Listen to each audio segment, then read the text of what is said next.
નમસ્કાર, હું રાહુલ વેગડા એશિયાના સૌથી જૂના અખબાર મુંબઈ સમાચારના ડિજિટલ પ્લેટફોર્મ પર આપ સૌનું સ્વાગત કરું છું. ચાલો જોઈએ આજની મુખ્ય હેડલાઇન્સ. મુંબઈમાં આંધી તોફાને સર્જ્યું તાંડવ, હોર્ડિંગ પડતા 14ના મોત, 70થી વધુ ઈજાગ્રસ્ત. વરસાદથી બચવા જેનો લીધો હતો આશરો તે જ બન્યું મોતનું કારણ. વારાણસીમાં આજે વડાપ્રધાન મોદી નોંધાવશે ઉમેદવારી. આજે સવારે 11:40 કલાકે પીએમ મોદી લોકસભા ચૂંટણીનું ફોર્મ ભરતા પહેલા ગંગા નદીમાં લગાવશે આસ્થાની ડૂબકી. કાશી કોતવાલ કાલ ભૈરવના પણ લેશે આશીર્વાદ. ભાજપના દિગ્ગજ નેતાઓની રહેશે ખાસ ઉપસ્થિતિ. બિહારના પૂર્વ ડેપ્યુટી સીએમ અને બીજેપી નેતા સુશીલ કુમાર મોદીનું કેન્સરથી નિધન. દિલ્હીની એમ્સ હોસ્પિટલમાં લીધા અંતિમ શ્વાસ. સખત ગરમી અને સાંજે આવેલી આંધીને લીધે મહારાષ્ટ્રમાં ચોથા તબક્કામાં 59.64% જેટલું ઓછું મતદાન. સૌથી વધારે બીડ જિલ્લામાં તો સૌથી ઓછું પુણેમાં નોંધાયું મતદાન.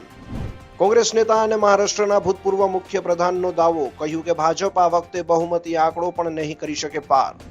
ગુજરાતના 41 તાલુકામાં ભર ઉનાળે તોફાની પવન કરા સાથે ધોધમાર વરસાદ. વીજળી પડતા 2ના મોત. ઘણી જગ્યાએ વીજ પુરવઠો ખોરવાયો.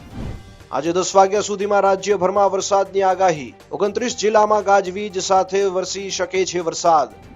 પ્રદૂષિત પાણીની સમસ્યા વકરતા અમદાવાદમાં 11 દિવસમાં ઝાડા ઉલટીના 635 અને કોલેરાના 14 કેસ.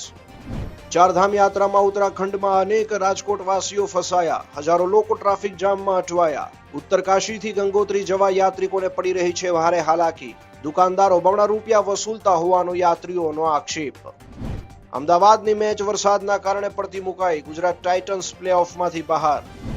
અંધ ઉદ્યોગપતિના જીવન પર બનેલી ફિલ્મ શ્રીકાંતે પહેલા 3 દિવસમાં જ રૂપિયા 12 કરોડની કરી કમાણી. 10 ફ્લોપ ફિલ્મો બાદ રાજકુમાર રાવે રાહત અનુભવી. તો આવા જ દેશ અને દુનિયાની મહત્વની અપડેટ્સ માટે અમોને હમણાં જ ફોલો કરશો. નમસ્કાર.